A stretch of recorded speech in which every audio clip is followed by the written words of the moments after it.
entrevistar o nosso ilustre professor Paulo Pérez.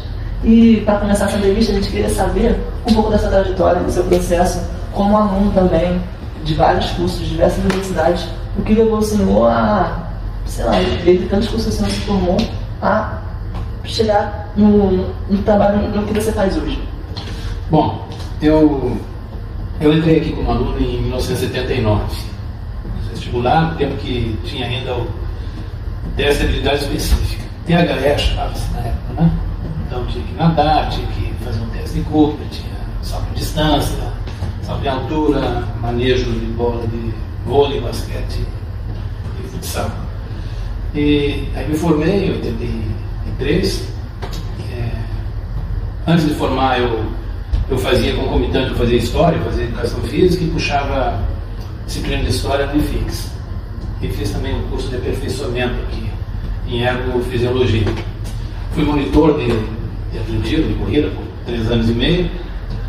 Eu era atleta da universidade também. Jogava futebol, campeonato carioca universitário, e era corredor de fundo. Maratona e tal. A gente viajava muito, né? São Paulo, Brasília, Minas, enfim. Você mencionou uma coisa muito interessante que tu teve que passar para virar instrutor aqui, que é o TAF, né? Sim. Tu concorda? Tu acha que isso... Não, eu sou totalmente contrário a isso, porque eu acho que não acrescenta, não, porque eu acredito que uma pessoa, um paraplégico, pode ser um ótimo professor de educação física. Não é? A questão ali não demonstra, do ponto de vista didático, nada que eu vá executar enquanto professor, enquanto profissional futuramente. Então é um desvio de ação muito grande. Aquilo deveria ser um teste dessa natureza, deveria ser, por exemplo, era muito comparado com a escola de música. Não, mas lá tem, na música tem, eu acho que tem que ter, explico agora. Na Belas Artes, eu acho que tem que ter também. Para a formação de um profissional em dança, um bailarino, eu acho que tem que ter. Por quê? Porque são virtuosas, né? Você não pode alguém fazer Belas Artes onde uma pessoa nunca tenha pintado, por exemplo. Então, no caso, você não é a favor do TAF em algumas atividades? Sim, estou justificando, porque como é que você vai fazer um experimento, alguém diz, não, eu acho que eu gosto de pintar. Aí faz um vestibular, faz o Enem, e vai para Belas Artes, chega lá e se dá conta que não gosta de pintar. Aí tu queima uma vaga. Certo. Piano, por exemplo, 9 anos a formação no pianista. Né? Como é que a pessoa vai se formar se ela não tem ainda o dom do piano? Agora, na educação física, não. Você pode dar uma aula sentado, se você tiver possibilidade. Não é isso? Então, desde que você se graduou aqui, como você acha que foi esse seu processo aqui de aprendizagem? Não, aprendizagem. Teve uma menina, uma aluna minha, tempo atrás, nas minhas aulas sou professor de história, né? Então, a menina disse, não, o senhor exige de nós, porque a sua graduação foi muito árdua, muito intensa, não sei o quê. E eu falei para ela, não, aqui na escola não. Eu nunca respondi uma pergunta oral, como eu faço, né? Nunca fiz um seminário, nunca tive uma abordagem temática, são as variáveis que eu uso nas minhas aulas. Então eu não tinha isso. Né? Até hoje tem meus ex-professores, muitas vezes me encontram e eu era um bom aluno. E a referência que tem pelo fato de eu ser um bom aluno, eu era voluntarioso e gostava de correr, gostava de capoeira, de jogar, etc. Então isso não qualifica ninguém como bom aluno, não entendeu? Né? Qualquer assassino pode fazer isso, né? Qualquer analfabeto pode fazer isso. Então isso não é descrição qualitativa para achar que alguém é um bom aluno. Né? Certo. O que esperou se não se tornar professor? Não, eu sempre quis. Desde criança eu sempre fui voltado às atividades esportivas, né? Então, no quartel, nos colégios que eu estudei, sempre joguei, participei. E eu queria... Eu me via como um professor no pátio no colégio. Tá? Não queria fazer a mesma coisa das aulas de educação física que eu tive, né? Porque eu olho para trás e não vejo acréscimo do ponto de vista didático, pedagógico nas minhas aulas de educação física, né? A gente fazia, corria, etc. e tal, mas o professor não fazia preleção nenhuma, não explicava porquê de nada daquilo. Eu achava aquilo que eu fazia no pátio da escola, na aula de educação física, eu fazia fora da escola quando terminava a aula. Né? Tinha um campinho na frente da minha casa, eu fazia a mesma coisa ali o resto do dia. Então, eu sei que aqui o colégio, a nossa casa aqui, está em constantes mudanças. Tu teve alguma mudança que marcou o senhor, que você acha que nesse tempo todo de casa você quer relatar aqui? Não, acho que mudou. Acho que a forma do meu tempo, que era bastante atlética, né? Por exemplo, a carga horária. Atletismo hoje é 60 horas, nós tínhamos 120 horas, né? Tínhamos aula segunda, terça, quarta e quinta. E se bobear, a gente queria ter aula sexta também, né? A gente corria até a reitoria todo dia, na Ilha do Catanão, a gente adorava isso. Basquete eu acho que era 90 horas, o vôlei era 75, então tinha muita carga horária para disciplinas chamadas práticas, né? E a disciplina que eu ministro, por exemplo, não tinha. Né? A história não tinha e tal. As disciplinas teóricas eram aquelas que a gente faria na Praia Vermelha, no final do curso, para formação pedagógica, né? E aquelas, anatomia, fisiologia, alguma, eu acho que antropologia, eu acho que tinha, não me lembro, tinha.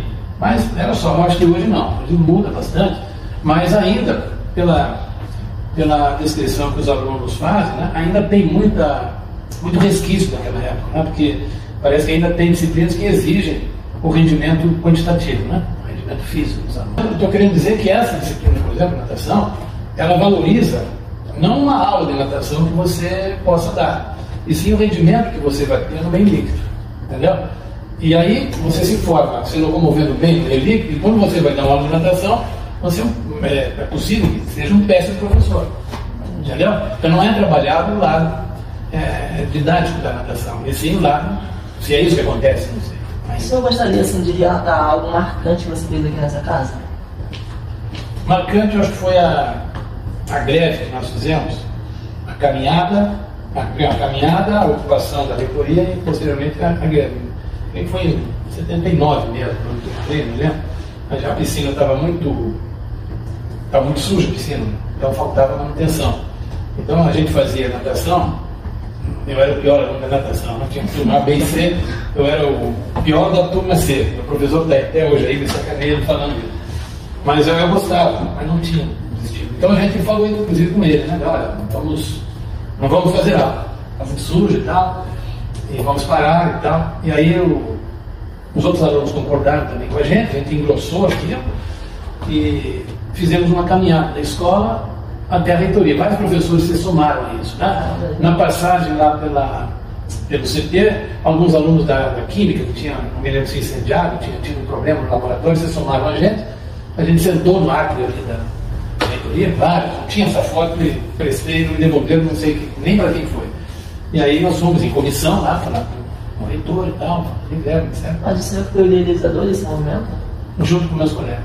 Foi meu período, não. Estava tendo aula de natação. Acho que isso foi marcante. Até hoje, quando a gente se encontra, a gente relembra isso. Com certeza colaborou pra gente de algum jeito nos dias de hoje, né? Porque você não tá ali. Mas alguma coisa assim importante que o senhor se lembra, que o senhor quer ressaltar? Não, me lembro disso, me lembro o que mais que podemos ressaltar aqui. Não, acho que é isso. O realce maior, acho que é, do ponto de vista qualitativo, essa troca ou alteração de paradigmas, né? Que a escola deixa de ser, está deixando, né? De ser tão intensivista do ponto de vista do rendimento quantitativo, fisicamente falando, né? E voltando mais à sala de aula, né? Dando aula à noite também, então tem dias aí que está superlotado, professor querendo sala, né? Então, quer dizer, está sendo há um aprimoramento maior com relação à questão de ordem teórica, né? O senhor vai dar uma coisa para mudar esse quadro ou você prefere que não permaneça assim? Não, eu acho que tem que mudar. Eu acho que tem que mudar. Eu acho que a parte prática é importante. Não, a educação física não existe educação física se não tiver movimento físico. É fundamental. Agora, quem é que deve fazer o movimento físico? É o aluno ou o professor? Se eu estou me propondo a ser um professor numa faculdade de educação física, eu tenho que me preparar para ser um professor. Eu não posso me comportar como um aluno regular, um ensino médio fundamental, que serei um receptor da proposta que os professores me darão para mim executar a atividade física.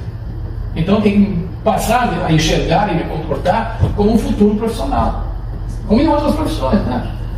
O médico não se comporta como um doente, né? Ele se comporta como um profissional que está aprendendo a fazer uma cirurgia, uma sutura, uma anestesia, etc. E tal. Então, eu acho que é esse encaminhamento que eu acho que ainda tem a desejar muito. Entendi. Qual você considera a maior dificuldade que você encontra hoje aqui na casa, na FD? As dificuldades foram muito. Eu esbarrei Eu entrei aqui em 90 como professor. E logo que eu entrei, eu tentei criar. Eu era professor de corrida. Tempo que tinha atividade física para todas as unidades, né? Obrigatório. E eu tentei criar 2 disciplinas, do ponto de vista teórico. São 2 disciplinas que eu ministro hoje: Educação Física e Sociedade, que é uma matéria letiva, e História e Educação Física, que propus que fosse letiva. Aí foi negado. Em 90 foi negado, em 91 foi negado. Em 92, por obra do novo currículo, que eu fiz parte também, a História e Educação Física foi implementada. Então, está como matéria obrigatória. Mas a outra disciplina, Educação Física e Sociedade, foi negada. Como matéria letiva em 90, 91, 92, 93, 94, ela só veio a figurar em 95. Tá? Então, aí entra as questões de ordem. Não, o professor vai fazer a cabeça dos alunos, conteúdo político que ele vai adotar, etc. Né? Então, ainda é muito vigente ainda a educação física. Era mais há 30 anos atrás, menos ainda hoje, mas era muito vigente o aluno de educação física não ser estimulado pelos professores a ter uma participação política. Não estou falando partidária, é política. Tá? Então, a gente retoma isso pela própria história da nossa escola, né? Foi criada em pleno Estado Novo, né? 1939, pleno Estado Novo, que torturava, prendia, né? Fazia cada sapato para a turma e matava, enfim, né? E os nossos diretores serem militares, os primeiros, né? Então, o arcabouço da escola se gestou dessa maneira. E, obviamente, que os servidores, né, vários, continuaram. Não. A sua educação física é aquele que malha, aquele que corre, aquele que... Né? Esqueci do lado pensador do professor. Exato. Então, é quase que um arremedo do militarismo dentro da escola de educação física. E, obviamente, que isso a gente tem que ter, fica muito mais facilitado para um professor, porque ele exige a execução dos movimentos e carece da explicação dos movimentos. Tá? Então, é uma coisa que nós temos, isso eu me preocupo, eu falo com os alunos toda vez, né? A aula de educação física, os alunos, crianças, são quase macacos de imitação. Desculpa o termo, mas eu era assim quando eu era criança, meus colegas também. E ainda hoje, grande parte, né? O professor vai dar aula e ele não explica por quê. Você não espera a criança cair no buraco, nem ser mordida pelo cachorro, você é avisado do perigo. Você antecipa, não é isso? Olha, isso, vai ficar bem. Tá? Eu acho que o procedimento, fazendo analogia, o mesmo deve se ter com os alunos. Olha, por que fazer aquecimento? Por que o alongamento? Então tu acha que isso falta aqui na nossa escola? Falta de educação física como um todo, o Brasil todo. Tá? Inclusive é objeto tolhido, né? Eu quando estava fazendo prática de ensino 1, na pré-acadêmica, eu calhou de eu fazer uma aula de vôlei, né, para alunos da 5ª série, eu acho. Num campo de vôlei, que tem até hoje no Brasil, é campo de saiba. E eu desenhei no chão. Desenhei 3 músculos, né? Um músculo em estado de repouso, contraído e alongado, né? Que é a contratividade e a elasticidade, né? Explicando para ele, a gente vai fazer um movimento mais intenso daqui a pouco, então vamos preparar a musculatura para que não haja uma contusão, que é o rompimento de fibras musculares e tal, um hematoma, etc. E tal. Então, para isso não acontecer, gradativamente ele vai alongando. Para alongar, ele tem que sentir o músculo, tem que doer um pouquinho ali, é sinal que o músculo está alongando, muito devagar e tal. E eu desenhei no chão isso, eu gravei desenhei no chão. E os alunos fizeram assim, eu achei maravilhoso, ficaria contente e tal. Os alunos mestres, eu não sei como é que é hoje, mas ficavam os alunos médicos sentados com o professor, eu dava aula, depois vinha, cada um com a folha, aí vinha lá, voz de comando, controle de turma, atingir o objetivo, não sei o quê. O professor me fez repetir a aula, quase eu fui reprovado, porque, segundo ele, eu cometi um ato antipedagógico, ter riscado no chão. Aí eu contra-argumentei, mas não tem quadro aqui, teria escrito com giz. Hoje, alguns professores defendem bastante essa ideia, a gente tem aulas aqui na faculdade onde a gente é esperado a dar aula com aquele material que a gente tem. Eu acho que isso já é uma mudança positiva. Tranquilo. Acho que a gente teve essa obtenção aí que o senhor queria propor como aluno lá atrás. Né? Acho que isso é uma questão positiva. Então, eu queria saber uma coisa muito importante, que quem você se considera aqui na faculdade? Quem é você aqui na FD? Eu? Eu acho que eu gosto de ver, quando eu vejo, quando eu examino minhas atitudes enquanto docente, é isso, enquanto docente, né? Isso. Então, no primeiro dia de aula eu entrego uma programação e justifico por que cada coisa daquela. É a preleção essa que eu faço no primeiro dia.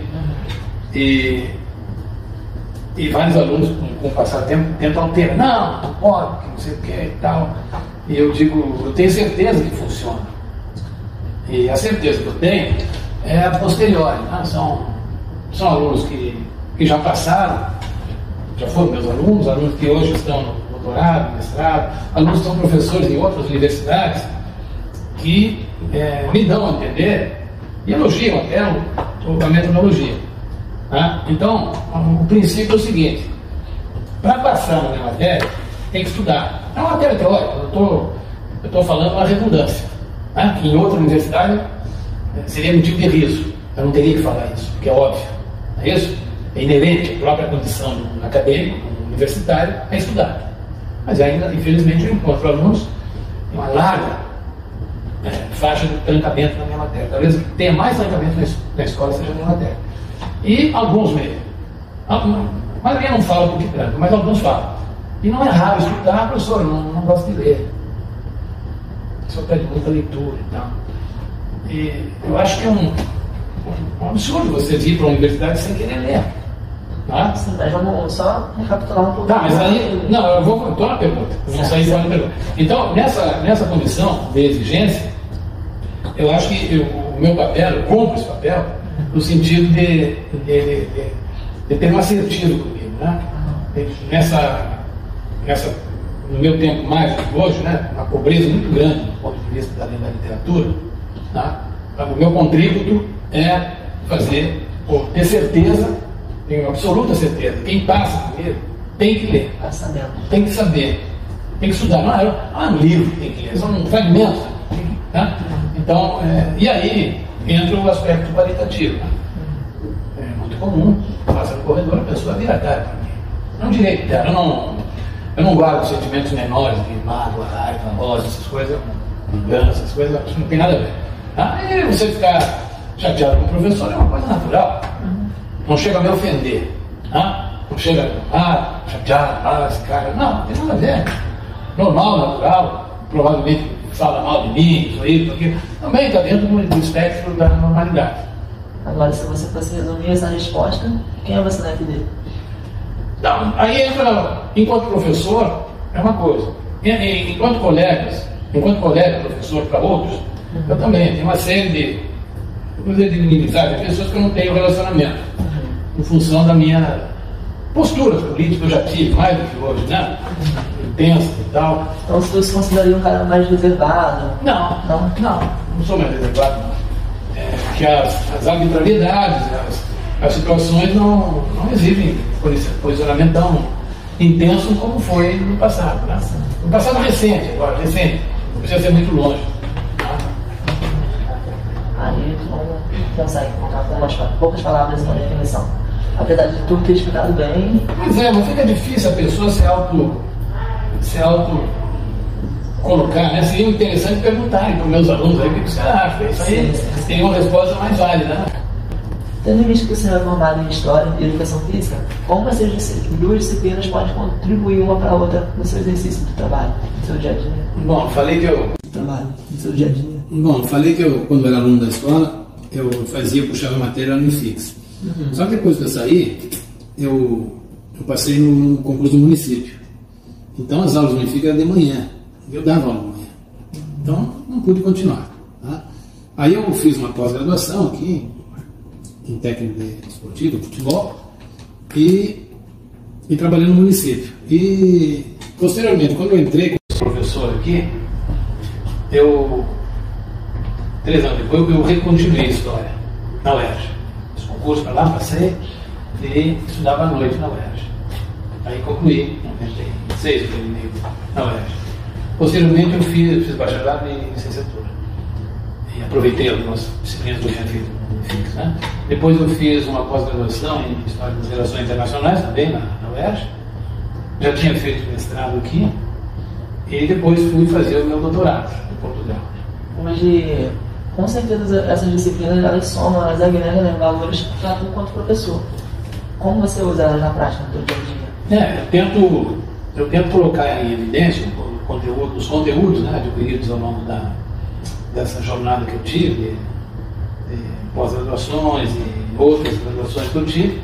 Tento colocar em evidência não só nas aulas da graduação, que eu ministro, mas eu dou aula também no curso de extensão e na pós-graduação. Então tem sido muito úteis, tá? Tem sido muito úteis nessa minha formação. Eu acho que muitas coisas assim que vêm em excesso é ruim, mas conhecimento não tem demais. Não, quando você tem identificação, não chega a ser alguma coisa árdua. Não é alguma coisa que você lamenta por estar fazendo. Já se identificava com a história, com a educação física, então você acha que era a minha segunda opção de vestibular quando eu fiz, a história, sempre foi. Então, eu gosto de ler, eu gosto de apreciar e estimulo, né? Minhas aulas são do ponto de vista crítico, eu acho que tem que ser, tento estimular a crítica, embora na educação física seja, eu sinto isso na graduação. Na matéria letiva não, na extensão também não, e na pós-graduação menos, mas na graduação, regularmente, você tem no nosso ensino para primeiro período, então o ensino regular, fundamental e médio, não estimula muito, né? Nem a exposição, que é um grau de dificuldade que a gente encontra. A minha matéria, majoritariamente, ela é oral. O quantitativo, nota, é oral. E eu defendo isso, justifico isso, porque a educação física talvez seja a única formação das dezenas que tem no FRJ, em outras universidades, que requer a oralidade a longa distância. Então, um professor de matemática, de física, biologia, ele vai ministrar aula numa sala regular de aula, numa metragem, um perímetro identificado. A nossa sala de aula pode ser uma piscina olímpica, um ginásio, um campo de futebol que é um hectare, né? 10 mil metros quadrados. Então, a tua abrangência vocálica tem que chegar. Então, você não pode... Eu acho que uma pessoa muda pode ser professor de educação física. Vai ter que se virar, escrever, vai ter que ter uma forma de comunicação. Agora, majoritariamente, as pessoas tendo as cordas vocais boas, podendo falar e escolher a educação física, ela tem que se esforçar para que a sua oralidade seja colocada em evidência. Então, as minhas aulas têm o mesmo método que eu aplico para extensão, para matéria letiva, para pós-graduação, muda o quantitativo, páginas ou coisa do gênero, mas a metodologia é a mesma. Né? Então, acreditando nesse mesmo princípio. Então, é seminário. Mas não um seminário com um data show, com um reto projetor, um quadro, né? Tem que ser... Exato. E aí você encontra um grau de dificuldade. Porque eu não desconto ponto, não desconto nota por a pessoa estar nervosa, por a pessoa estar tremendo, que ela chora, às vezes, tal. Não. As pessoas que estão fazendo isso são frutos de uma defasagem da estrutura do ensino fundamental e médio. E vem aqui na universidade e bate aqui, no primeiro período, com essa retenção. Tu acha que aqui a gente trabalha bem isso? Não trabalha porque parte dos alunos que trancam a matéria comigo fazem exatamente isso. Vão trancar porque eu exijo isso, vão fazer com outros que não tem.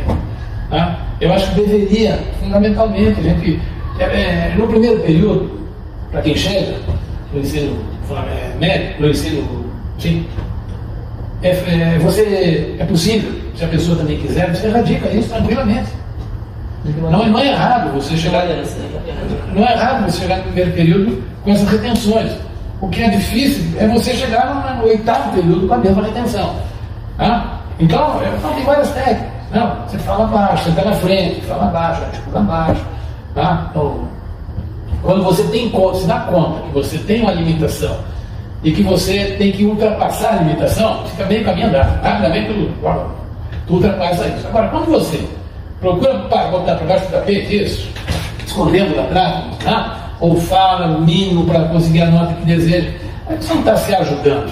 Entendi. Então você acha que os professores aqui deveriam trabalhar nisso melhor? Não sei, não assisto a aula dos outros professores, mas pelos alunos que eu recebo, que eu tenho, eu vejo que tem uma retenção muito grande com relação a isso. Certo. Não é? Então, professor, para a gente estar concluindo, Sim. só poderia fazer um comparativo da FD hoje e a FD do passado, os pontos ruins e os pontos bons.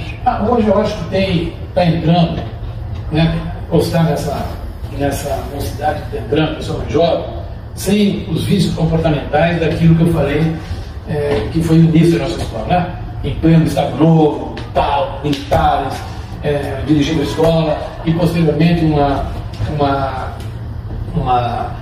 busca por aulas ou atividades que requeram o quantitativo físico, né? Você é um bom aluno porque você rende mais. Não tem nada a ver. Então, eu acho que hoje está havendo uma mudança de paradigma com relação a isso, e em grande parte se deve a professores que têm uma outra visão de mundo, de sociedade e da própria educação, que eu acho que tem que ter.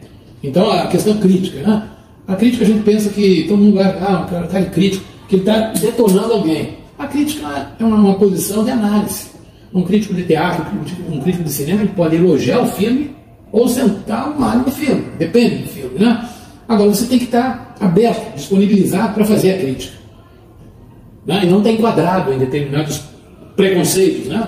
Determinadas atitudes que você, preconceituosas, que você diz, não, alguém me reclama até hoje aí, você não defendeu, sei lá, contra ter atividade específica, hoje está cheio de cara gordo, moreno, que não faz nada. Pô, isso não é a função da escola emagrecer ninguém, né? A função da escola é preparar bons profissionais. Isso aqui não é academia, que o cara paga para, estou com 1 quilo a mais, quero emagrecer. Vai lá na academia, tem matricula uma escolinha para jogar. Aqui é outra coisa. Então essa mistura, essa ausência de uma visão crítica, se você analisar de uma maneira mais criteriosa, você vai ver que bate lá nos militares da década de 30 do Estado Novo, que você bate numa tradição que percorre décadas, né? Décadas. Nossa escola é um exemplo disso. A escola que não foi feita, a Maria que fez, só que não tem um anfiteatro. Aí colocaram o atual anfiteatro que tem, onde a congregação se reúne, é um absurdo. Colocaram o nome da própria Maria Lenk. Alguém que não priorizou isso, você coloca o nome dela. Você colocar o nome no banco de sangue Drácula. Não tem nada a ver. Então, a falta de congraçamento nosso, que pairava alunos aí, não, aluno de educação física não pensa em política. Quem disse que não? Por que o aluno de economia? Eu fui perseguido aqui muitas vezes. Meu mestrado eu demorei anos aqui na Justiça Federal para conseguir fazer. Nessa sala aqui, a banca se reuniu várias vezes aqui para eu defender, chegou a eliminar em última hora para me não defender. Ele não está nos autos lá do processo que eu movi, que era uma perseguição política, mas dizia a respeito a isso. Entendeu? Por quê? Paga caro muitas vezes por visões que não interessam. Você acha que valeu a pena? Não, valeu. Valeu. As causas que eu defendia, eu defenderia de novo, que eram justas. Não tem agora há pouco tempo, em 2012, o policial entrou aqui de fuzil e pistola para tirar um aluno meu. Fui lá no seu caminhão e tirou o carro lá, mando do diretor. Eu estava nessa briga aí. Tirou. Policial militar, fardado, chamado pelo diretor, que disse que o aluno não era aluno. Ele era meu aluno. O menino que saiu, aluno negro, estava com um documento na mão, dizendo: aquele é o professor. Eu desci para pegar o telefone da mentoria, do prefeito da universidade, quando eu já tinha saído. Mas tu vê agora, 10 anos atrás, menos. Então ainda tem muito o que fazer. Então a gente tem que apostar na juventude que está entrando, na juventude crítica que está entrando, não é essa juventude certinha, e que corre e tal, não sei o que, mas não. Conteúdo crítico tem que ter, enquanto aluno e enquanto professor.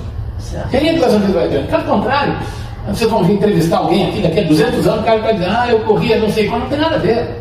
Certo. Tá bem? Muito obrigado, foi um prazer. Tchau, tchau.